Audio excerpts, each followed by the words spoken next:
ఇప్పుడు మీకు ఇంత బ్రదర్స్ ఉన్నారు, ఫ్రెండ్స్ ఉన్నారు కాబట్టి, సో బ్రదర్స్ అంటే మొత్తము టీనేజే. వాళ్ళకి ఎలా ఉంటదంటే బండి కూడా చాలా ర్యాష్ గా నడపాలని ఉంటది.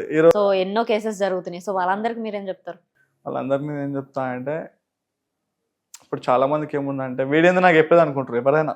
అరే ఇట్లా ఓకురా, నువ్వు ఇట్లా ఉండరా అంటే, వీడేంది నాకు చెప్పేది అనుకుంటారు. కానీ వాళ్ళ మంచి కోసం చెప్తున్నా మనం అసలు అర్థం చేసుకోరు. నేను వాళ్ళందరికీ ఏం చెప్తా అంటే, జరా ఆలోచించి చేయరు ఏం చెప్పినా, ఏం చేసినా. ఇంట్లో వాళ్ళని గుర్తుపెట్టుకో. ఇంట్లో మెయిన్ ఏమంటున్నా నేను, ఏం చేసినా జర ఆలోచించి చేసిన అనుకో, వాళ్ళ ఫ్యూచర్ అనేది బాగుంటుంది.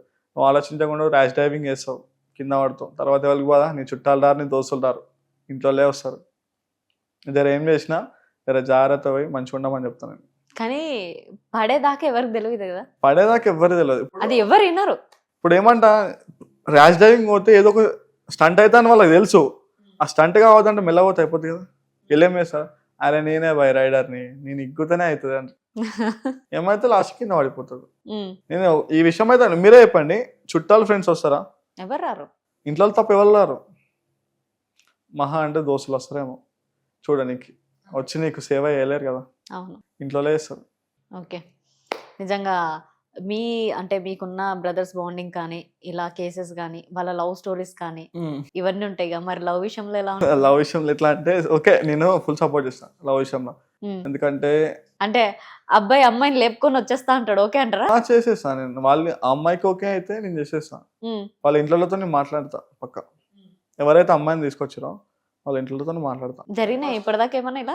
జరిగింది, నేను చెప్తానండి. ఫస్ట్ ఏమైతే అంటే, నేను నా ఫ్రెండ్, ఇప్పుడు నా తమ్ముడే అనుకో, అన్న ఇట్లా అనుకో, సీదా వాళ్ళ ఇంటికి పోతాం. ఆ అమ్మాయి వాళ్ళ ఇంటికి పోయి, ఇది మా వాడి పరిస్థితి, ఇది మా వాడు ఇట్లుంటాడు, మా వాడు ఇది చేసుకుంటాడు, మీ అమ్మాయిని ఇస్తారా అంటే, ఇస్తామంటే ఓకే, ఏమంటారా, ఓకే డన్. అమ్మాయికి ఇష్టమైంది అనుకో, వీళ్ళిద్దరికి లీగల్గా పెళ్లి చేసేస్తాను నేను. వాళ్ళు ఎట్లా సర్వే అవ్వాలి? వాళ్ళకి నేను ఉన్నా కదా, ఎన్ని రోజులు నేను ఉంటాను అనుకుంటారా? అదే కదా, నాకంటే ఒక బిజినెస్ ఉంది. ఆ బిజినెస్ లోనే వాళ్ళని చిన్న చిన్న ఇరికిస్తా, చిన్న ఏమంటారు పర్సెంటేజ్ ఇచ్చేస్తా అందరికి. నేను ఒక 50 తీసుకున్నా, ఒక ఇంకా 50 అయితే ఉంటుంది కదా, మనిషికి 10 ఇచ్చేస్తా. ఓకే, నెక్స్ట్ మీరు మ్యారేజ్ చేసుకుంటారు, మీ లైఫ్ లో ఒక అమ్మాయి వస్తుంది.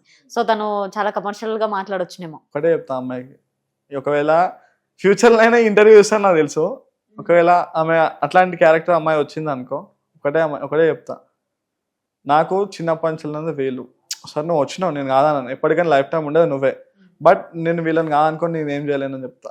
వాళ్ళు ఉంటేనే నేను ఇప్పుడు ఈ స్థాయిలో ఉన్నా. నన్ను ఇట్లా అయితే డిస్టర్బ్ చేయకు, వేరే విషయంలో నువ్వు ఏదో చెప్పినా నేను వింటా, ఈ ఒక్క విషయంలో నేను అని చెప్తా ఆమెకి.